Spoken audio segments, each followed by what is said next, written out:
Quería preguntarte, bueno, tú cuentas de dudosa procedencia, son crónicas acerca de ti mismo, ¿no? Y cuentas que cuando eras niño hasta Lorna, dices, ¿sí? ¿Y cómo llegas de ser un niño Lorna a ser uno de los presentadores de televisión más, digamos, mediáticos del Perú? O sea, ¿cómo surge ese cambio? ¿Cómo? Es una venganza, ¿no? Una venganza. Así bueno, que yo he sido Lorna por gordo, ¿no? Porque era el gordo del salón, aunque había bastantes gordos, pero creo que yo era el más gordo de los gordos. Lo cual, en alguna medida era una ventaja, porque me salvaba de ser el cabro del salón, que es peor, sí. ¿No? O sea, el gordo, el cabro, el enano, la fea, el cholo más cholo también, ¿no? Entonces, yo era, digamos, pertenecía a esa cofradía marginal, ¿no es cierto? Pero una cuestión de peso, ¿no? Una cuestión hormonal en realidad, porque tengo un problema de desbalance tiroideo que nunca he podido controlar, como salta a la vista. Además soy hijo único y soy hijo de papás mayores. Entonces siempre estuve rodeado de adultos, lo cual me imagino, porque no me acuerdo mucho, pero me imagino que me debe haber hecho un niño medio revejido, ¿no? Medio antipático, medio encerrado en sí mismo. ¿Eras engreído? Sin duda, ¿no? Sin duda, porque soy el último hijo, digamos, de toda la cantidad de tías y tíos que tengo. Cada uno de mis padres tenía, o sea, eran familias de 9 hermanos. Entonces, saca tu cuenta, 9 hermanos con 9 esposas, era una multitud, ¿no? Entonces, sí, creo que eso me hizo muy reclusivo, ¿no?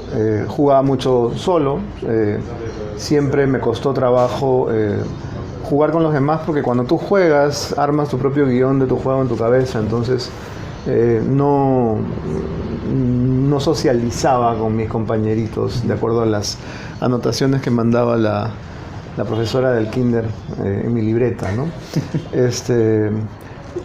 A mí también me sorprende que haya hecho algo tan visible y tan público, siendo que en el colegio no me gustaba salir a la pizarra, ¿no? ¿Y qué es eso? ¿Estudiaste comunicaciones? Sí, es gracioso. En realidad estudié Derecho primero, ¿no? Hice el primer año de Derecho, me aburrí mortalmente. A pesar de que pasaba los cursos con buenas notas, porque, bueno, todos eran de letras y no me costaba ningún trabajo aprobar Derecho Penal, Derecho Romano, Derecho Constitucional.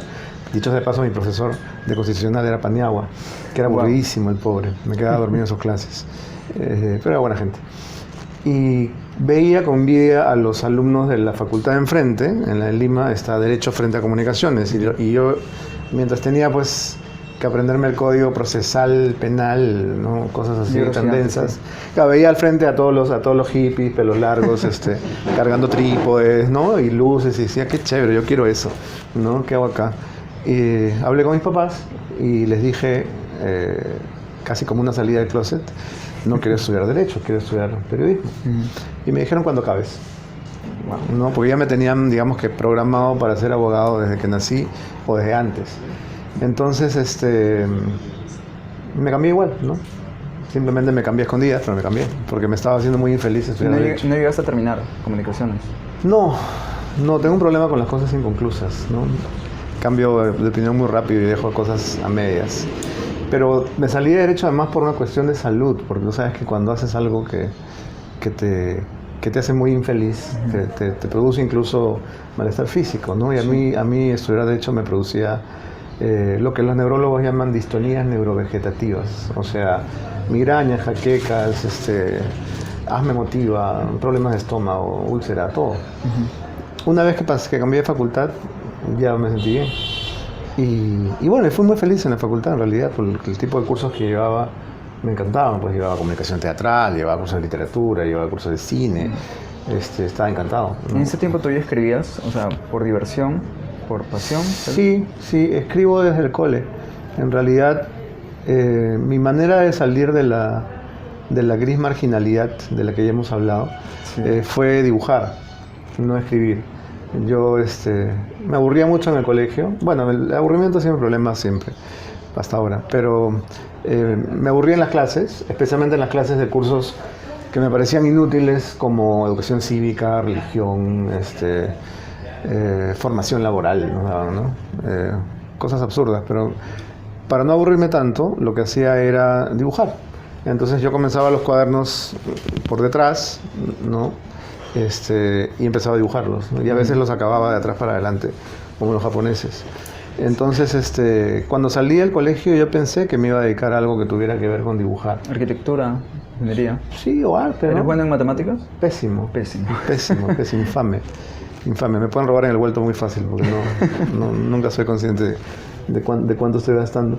Pero en el tema de los dibujos, hice unos primeros intentos haciendo historietas, ¿no? De hecho, en el colegio, te decía, salí de la marginalidad porque adquirí una pequeña fama como dibujante, porque dibujaba a los profesores y a los compañeros, y los dibujaba con mucha crueldad, ¿no? Eran unos dibujos muy, muy malvados. ¿Un poco de venganza ahí también? Sí, también, sin duda. Entonces la gente se divertía mucho con mis dibujos, que además circulaban clandestinamente, ¿no?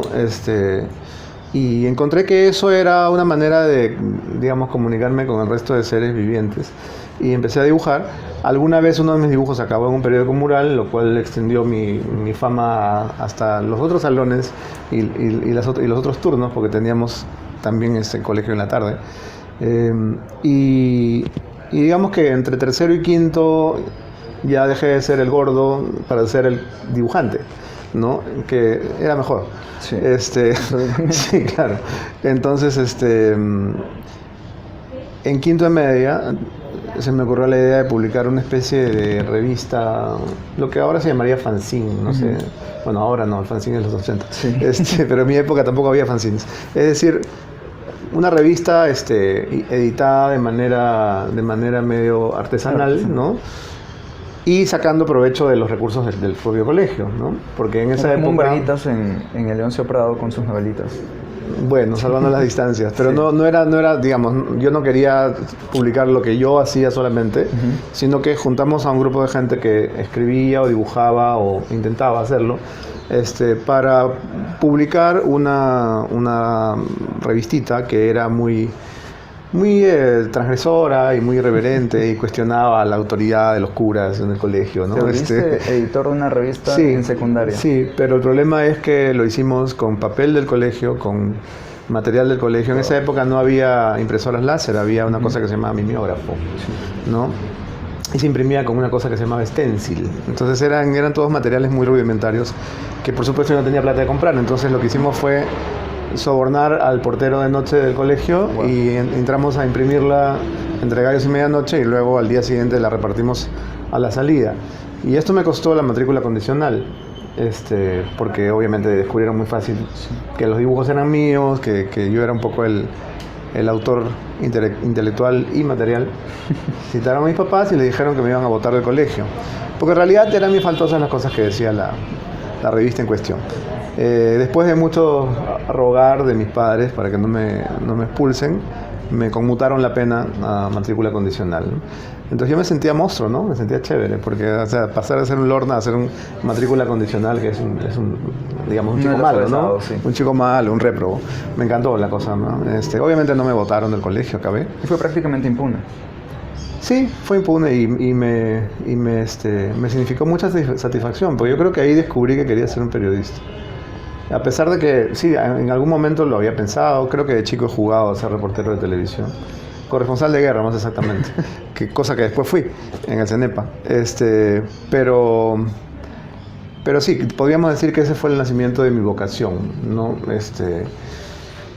Y bueno, otra parte de la responsabilidad la tiene mi abuelo materno, el padre de mi madre, que también fue periodista, escritor, historiador, profesor, director de colegio, ¿no? Bohemio, y siempre su vida me resultó una inspiración, a pesar de que no lo conocí porque se murió justo un poquito antes de que yo nazca. Ya, tú, a pesar de, o sea, dejando de lado toda esta aventura periodística con la revista en la secundaria, ¿comenzaste como reportero en el periodismo? Bueno, comencé, a ver, podríamos identificar dos inicios. Uno, El más temprano, que tiene que ver con el dibujo nuevamente, fue cuando en el año 88 envié una historieta a Juan Acevedo, que era el editor del suplemento No, de la revista Sí. La revista Sí la editaba César Hildebrand. Y tenía un suplemento muy divertido y muy creativo que editaba Juan y donde dibujaban Alonso Núñez, escribía Rafa León, un montón de humoristas, que se llamaba No.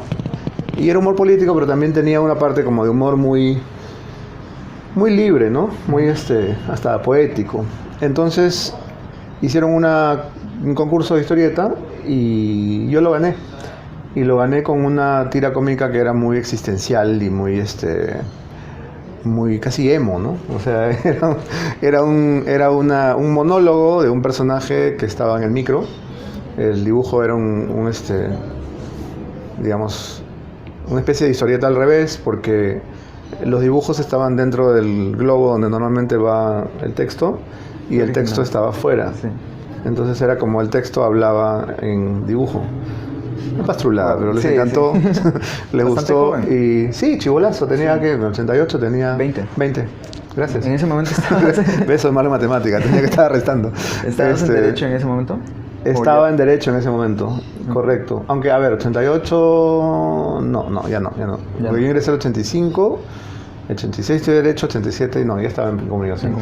Sí. Y gané, y para mí fue la hostia ganar ese concurso, porque yo era fan de Juan y de Alonso y de todos ellos, y todavía seguía pensando que capaz me dedicaba a dibujar. Entonces, el día de la premiación, Juan me invitó a colaborar en la revista, y yo empecé a hacer historietas todas las semanas, que era monstruo, ¿no? Porque además tener la presión de que tienes que publicar, y tenía 2 páginas en blanco para mí, y empecé, creo que hice como 2 o 3 más, y un día Juan me llamó y me dijo, oye, ¿sabes qué? Me gustan mucho tus historietas y tu onda y todo, pero creo que escribes mucho, o sea, tus historietas tienen demasiado texto, claro, porque los diálogos, ¿no? O sea, normalmente los globos de historieta tienen 2 líneas o una, los míos tenían 15, ¿no? Wow. Entonces tenía mucho que decir, parece, ¿no? Entonces me dijo... cuentos ilustrados prácticamente. Sí, y entonces me dijo, yo creo que tal vez deberías probar a solo escribir, ya que tienes tantas ganas de escribir, ¿por qué no solo escribes? Entonces en ese momento Juan terminó con mi carrera. No fue algo de deliberado, digamos. No fue deliberado. O sea, él me dijo, ya que hay tanto texto, ¿por qué no pruebas directamente a escribir? Lo cual no quita que sigas dibujando, pero me parece que lo que quieres contar... es mejor en palabras. Sí, casi que no necesitas los dibujos. Sí. Y me cagó, pues nunca más dibujé. O sea, nunca más volví a dibujar, pero nunca, ni siquiera cuando hablo por teléfono hay gente que hace, ¿no? Sí. Caritas, no, nada. Entonces canceló mi vocación. Pero me hizo un favor también, ¿no? Porque empecé a escribir, y en ese suplemento tuve una especie de columna autorreferencial, como siempre, ¿no? Contando cosas desde la perspectiva de un niño. Entonces, mi personaje era un niño, que era yo, de 5 años probablemente, hablando de todas las cosas que le hacían la vida o la infancia muy infeliz, ¿no? Las tías, la familia, el colegio, la misa, la iglesia, no sé qué. Entonces me quejaba y escribía con un lenguaje muy como de niño, ¿no? Sí. Y a la gente le gustó. Fue la columna, que en realidad eran 2 páginas, era un montón de texto. No me acuerdo. Oh. Pero existe, están los archivos. Okay. Hay un dibujo, o sea, además está ilustrada con un dibujo de Alonso que se supone que soy yo de chibolo, pero se reconoce que soy yo. O sea que sí lo encuentro fácil. Y contaba cosas totalmente cotidianas, como que me orinaba en la cama, y cuestiones como esa, ¿no? Porque por cierto me oriné en la cama, está muy, muy grande. Una manera de llamar la atención. ¿Qué tengo? 10, 11, 12 años. Sí, bastante grande. ¿No te pasa que sueñas que estás en el baño y entonces empiezas a orinar y te das cuenta que no estás en el baño sino en tu cama? No. ¿No te ha pasado? Bueno, a mí me pasaba eso todo el rato. Sí. Ya no, por cierto. Llegará el momento que tengo que volver a usar pañal, pero todavía no. ¿Confundías el sueño con la realidad? Sí, pues, ¿no? Claro. Y muchas veces tú te inventas un guión en tu sueño para explicar lo que estás sintiendo en tu cama. Porque, por ejemplo, dejas una ventana abierta y tienes frío y sueñas que estás en una azotea o que estás no sé, en medio del bosque, ¿no? Y luego te das cuenta que... ¿Eso todavía te pasa? Lo de explicar la realidad mediante tus sueños. Sí me pasa todavía, porque trato de encontrarle en el sueño una lógica a lo que está afuera, ¿no? Ujú. Por ejemplo, yo vivo frente al mar y a veces en verano duermo con la ventana abierta, entonces al ruido del mar en la madrugada, porque claro, a esta hora ya no se oye porque lo que oye son bocinas, Sí. pero en la madrugada lo escuchas y muchas veces me ha pasado que en el sueño he tratado de darle sentido al sonido del mar o me he dado cuenta que estoy soñando porque escucho el mar y en mi sueño no hay mar. ¿Me dejo entender? Ujú.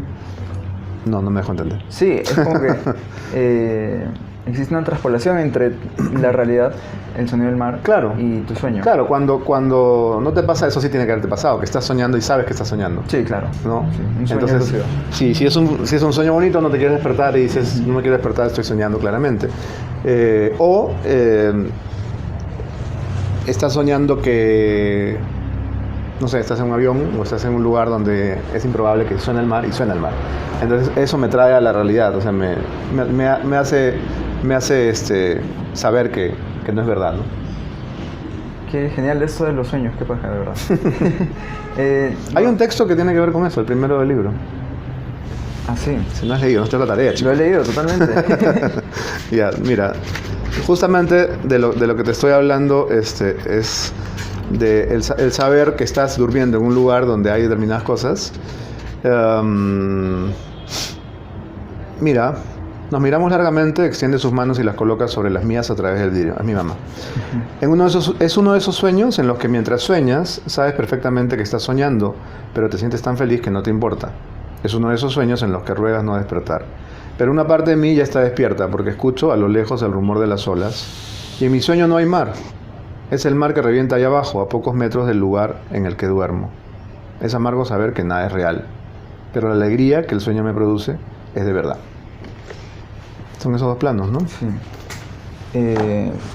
Este texto sí me gustó porque al final entendí que hablabas de tu mamá. Uh-huh. Al igual que en el texto Antes que me olvides. Sí. Sí, ese me gustó bastante. De Qué hecho, bueno. lo Que no está acá. No, no está acá. Lo analizamos en una clase ¿De verdad? de redacción. Ah, sí, qué paja, me en la hubieran invitado. universidad. Sí. Bueno, yo estaba hablando con algunas personas antes de venir a la entrevista. Uh-huh. Y decían algunos escritores, que tú fácilmente podrías ser uno de los mejores escritores de tu generación si te hubieses dedicado a escribir de lleno. Uh-huh. Y no es por eso principalmente por lo que se te conoce por ser presentador de televisión. Uh-huh. ¿Por qué no te dedicaste o quisiste ser, digamos, escritor de lleno, así, con todas las letras?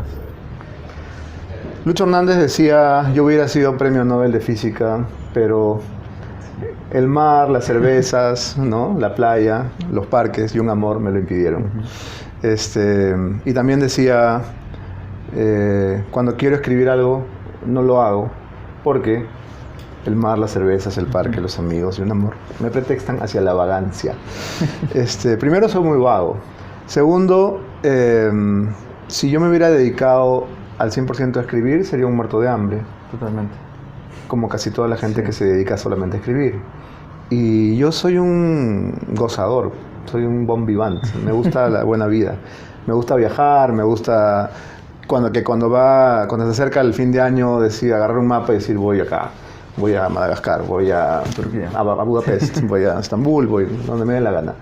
Y si me hubiera dedicado a escribir, no podría ir ni a Chincha, ¿no? De hecho, cuando yo salgo con algunos amigos escritores, y algunos escritores son mis amigos, increíblemente, y algunos son los más exitosos, los más bestsellers, los más requeridos, aquellos que en sus presentaciones de libros hay colas como para un concierto de los Rolling Stones. Pero cuando salgo a almorzar o comer con ellos, siempre pago la cuenta. Porque ellos no me pueden invitar, tengo que invitarles yo. Entonces digo, oye, ¿y el éxito? Bueno, el éxito no se come, ¿no? Yo tengo muy claro que... Pero aún así eres exitoso. Sí, bueno, el éxito es un malentendido, ¿no? Decía Maxwell Smart, a quien no debes conocer. No. El Superagente 86, es okay. un superhéroe de mi infancia. Un programa en realidad cómico. Soy la película nueva. Ah, hay una nueva, ¿no? Sí. Ya, esa sí no la vi. Pero bueno, te decía que si yo me hubiera dedicado solamente a escribir, probablemente hubiera terminado de ser ese mismo niño encerrado en sí mismo que fui.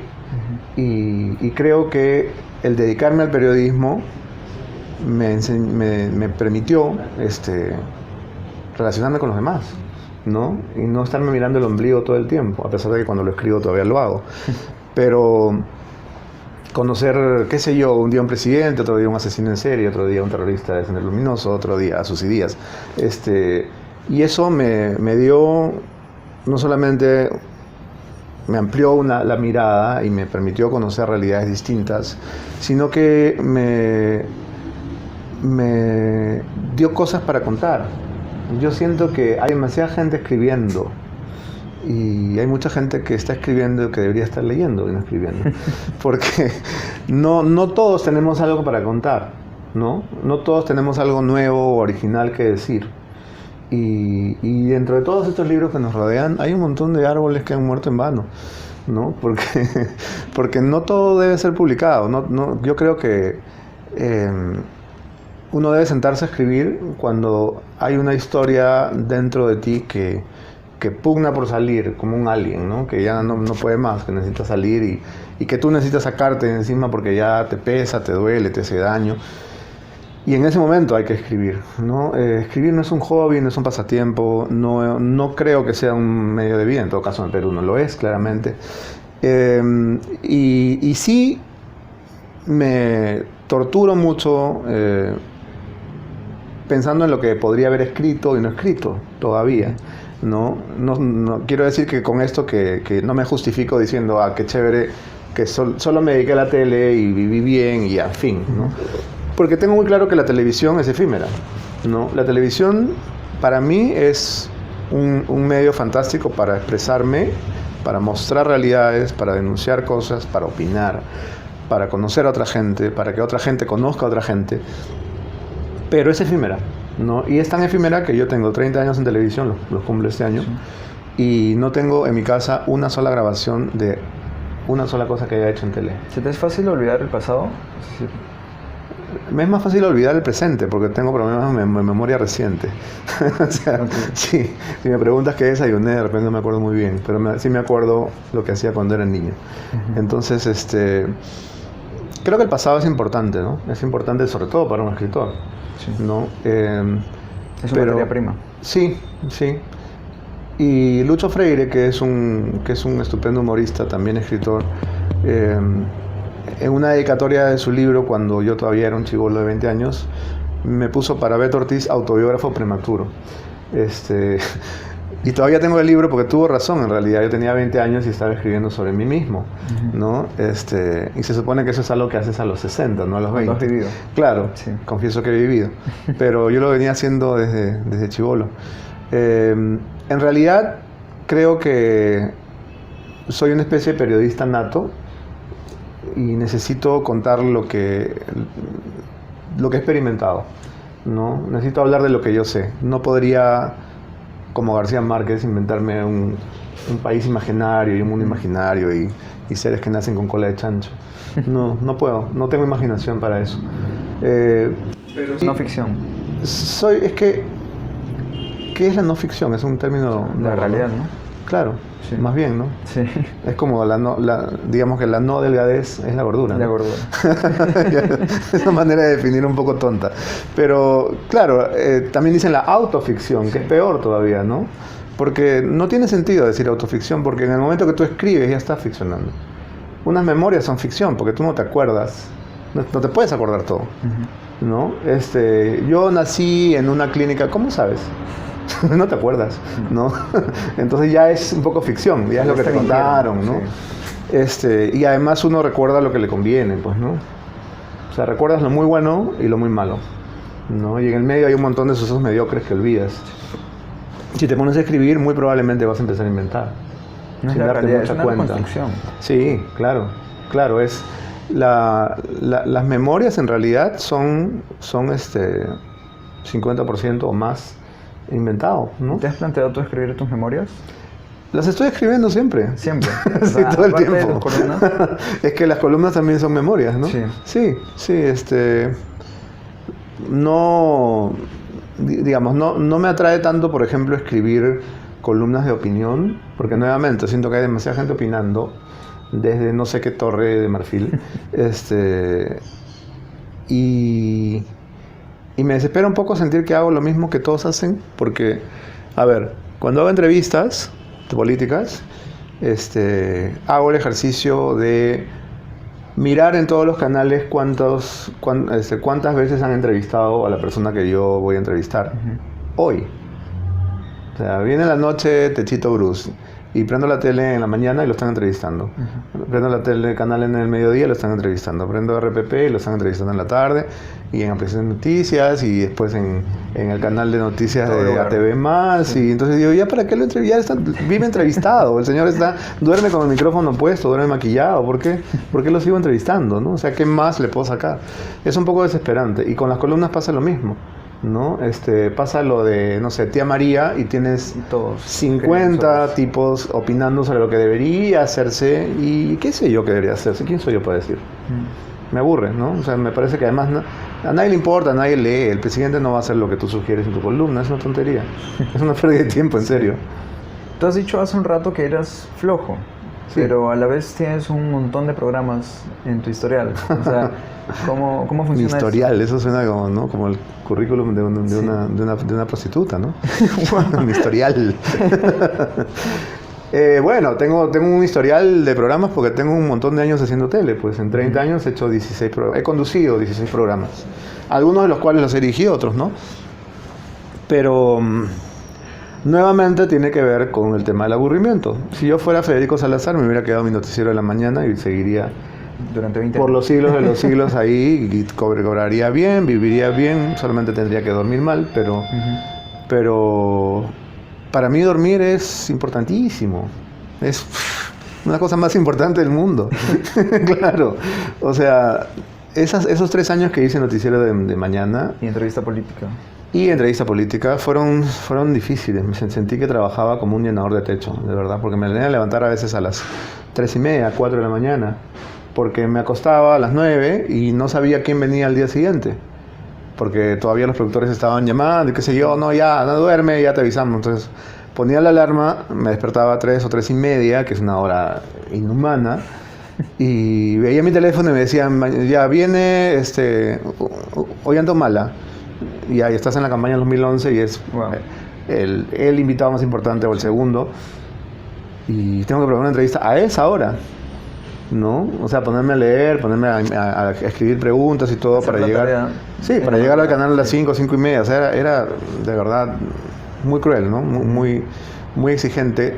Ahora, estuvo bien, porque es bueno salir de tu zona de confort, dicen, ¿no? Si me hubieran dado a escoger, yo hubiera preferido que me dieran un programa a las 10 de la noche, pero me lo dieron de 5 a 9 de la mañana. Ahora no llegaba a las 5, ¿no? Porque claramente no tenía sentido, ¿no? Ahora nos están viendo que los agricultores de chachapoyas, ¿no? Los que siembran café. ¿Quién puede ver el noticiero a las 5 de la mañana? Pero ya no sé cuál era la pregunta. ¿Cuál era? ¿Por qué tienes tantos programas en tu vida? Porque me canso rápido de ellos y porque a algunos también les va mal, ¿no? Tampoco es que mi carrera sea un carnaval de éxitos. Al actual le ha ido bastante bien. Bueno, el actual es la fórmula de la Coca-Cola, pues, ¿no? O sea, no tiene pierde. Sí. Hemos hecho 7 temporadas de La Hora de la Verdad. Yo siempre digo, nunca más lo voy a hacer. Y siempre lo vuelvo a hacer, ¿no? Pero es un ciclo que no falla. Es decir, tengo una época política y luego funciona como un reloj. El gobierno empieza a meter un montón de plata en los canales como publicidad estatal y por retribución, ¿no? Por ser chéveres con este gobierno que nos da tanta publicidad, preferimos no pegarle tanto y entonces disminuimos un poco la cuota de programas que pueden joder al gobierno. Con lo cual me voy. El entretenimiento. Okay. Claro, con lo cual me voy, me cancelan y vuelvo al entretenimiento que siempre me recibe con los brazos abiertos. ¿Cuál te gusta más hacer? Ambos. ¿Sí? En realidad es lo mismo. ¿Sí? Es lo mismo. ¿Cómo así? ¿Qué diferencia hay entre entrevistar a Nicola Porchela y entrevistar a Pedro Cateriano? Comúnmente se dice que uno tiene algo que decir más que el otro. No, es cierto, eso es un prejuicio. ¿Por qué?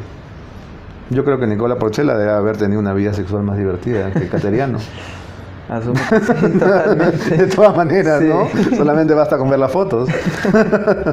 Entonces, no, yo creo que cometemos un error cuando juzgamos a la gente, como la juzgamos en Lima, ¿no? O sea, en Lima somos muy propensos a poner a la gente en estantes, ¿no? En repisas separadas y decir este sí, este no, Como libros. claro, este es correcto y este no, a este lo puedo invitar, este no, este es decente y este no, y mi trabajo, si algo me ha enseñado, es que con absolutamente todas las personas tú puedes hacer una buena entrevista si eres un buen entrevistador.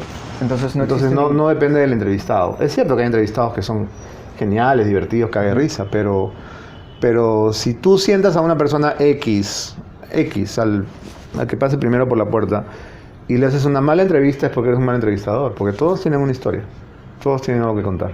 no existe ningún entrevistado al que te negarías a entrevistar. Entrevistado al que me negaría a entrevistar. Pues quizás exista, pero yo me he sentado a hablar con gente a la que hubiera preferido darle un balazo, ¿no? Como Popio Olivera, por ejemplo. ¿No? O sea, Popio Olivera me hizo la vida a cuadritos en el peor momento de mi vida. Él era ministro de Justicia, yo era un periodista que estaba exiliado en Estados Unidos, necesitaba regresar a ver a mi madre que estaba en la fase final de Alzheimer. Y él como ministro de Justicia, abusando de su poder, me puso una denuncia por conspiración, ¿no? Casi que traición a la patria, y yo no podía regresar. Entonces, si me dicen, bueno, pero lo cortés no quita lo valiente, siéntate y conversa con él. También, o sea, antes periodista soy una persona, ¿no? Y tengo, como todo el mundo, amores y odios. Entonces, me costó un esfuerzo sobrehumano sentarme y poner mi mejor cara de palo cuando lo que tenía era ganas de reventarle la silla en la cabeza. Pero es mi trabajo, ¿no? Yo me imagino que también, por ejemplo, los médicos tendrán que tomar una decisión parecida, ¿no? Cuando les traen a un asesino, a un violador, que le han dado un balazo y lo tienen que curar. Y dirán, ¿por qué mejor no le corto la yugular de frente, no? Pero sí, pues, o sea, son encrucijadas en que te pone tu chamba. Sí. Pero no, yo no hago listas negras. ¿No eres una persona rencorosa? ¿O sí? Era una persona rencorosa. Y de hecho he ejercido el rencor de manera obsesiva y visceral y tortuosa también, porque finalmente el que tiene rencor se envenena, ¿no? Tu rencor no le hace nada al objeto de tu odio. O sea, tú cuando odias a alguien le dedicas tanta energía y tanto tiempo que es casi como si estuvieras enamorado de esa persona, ¿no? O sea, son parecidos. O sea, cuando tú estás enamorado de alguien piensas todo el día en qué lindo, cómo lo quiero, cómo me encanta. Tienen como la importancia, ¿no? Y cuando estás envenenado de rencor, estás todo el día pensando en qué vas a hacer para destruirlo, para que le vaya mal, para que lo atropelle un camión. Y todo el día estás pensando en él. Entonces es un vínculo casi tan fuerte como el amor, o quizá más en algunos casos. Entonces, si te pones a ver, es una pérdida de tiempo. Y el único que se siente mal eres tú. O sea, tener rencor a otra persona es como ir a comprar un frasco de veneno y tomártelo tú y esperar que la persona se muera. Porque el envenenado eres tú. Sí. Entonces, de verdad, es absurdo. O sea, si la gente tuviera esto claro, y solo lo tienes claro cuando ya lo has vivido, diría, ¿por qué estoy perdiendo mi valioso tiempo de vida en odiar a este imbécil que ni siquiera se entera que lo odio? No sirve, de verdad no sirve. No hagan esto en casa, amiguitos. Beto, ¿cómo te gustaría a ti ser recordado? Me bastaría con ser recordado, que ya es una posibilidad bastante remota, ¿no? No lo sé, yo creo que primero eso es una pregunta para un anciano moribundo, y segundo, todos vamos a ser olvidados, ¿no? Algunos más pronto, otros después, ¿no? Pero todos vamos a ser olvidados. De hecho, hay un escritor colombiano que se llama Héctor Abad Faciolince, que tiene un lindo libro que se llama El olvido que seremos. La frase no se le ocurrió a él, se le ocurrió a Borges. en un poema que irónicamente tenía a su padre en el bolsillo cuando lo asesinaron. Y es cierto, ya somos el olvido que seremos, ¿no? Dice el poema. Te recordarán un poco más si tienes gente que te quiere, si tienes gente joven que te quiere, porque la gente todavía también se va a morir por ahí, ¿no? O si hiciste algo que valga la pena por alguien, ¿no? Escribir no es una vacuna contra el olvido. Puede serlo, si consigues escribir algo que perdure, que trascienda, ¿no? que la gente quiera, digamos, seguir pasando de mano en mano. Pero creo que lo que te hace recordable es más el bien que haces a otros, ¿no? Eso sí te puede hacer inolvidable, más que el arte o una frase muy inspirada que hayas dicho. A mí me conmovió mucho ver en esta película de Disney, Coco, que tienes que haber visto, sí. Que se comprobaba algo que yo he creído siempre, se comprobaba por Disney, claro, ¿no? Que la gente que es recordada, ¿no es cierto?, tiene una especie de vida eterna, ¿no? Porque si te acuerdas en la película, sí, las almas que podían volver pasaban por una aduana y entonces chequeaban en la computadora si alguien tenía una foto, si alguien les ponía una vela, si alguien se acordaba de ellos o no, ¿no? Y los que eran olvidados simplemente ya desaparecían, se fumaban en el éter. Yo he pensado eso siempre y de hecho en mi casa, de manera más o menos consciente o inconsciente, no sé, tengo una especie de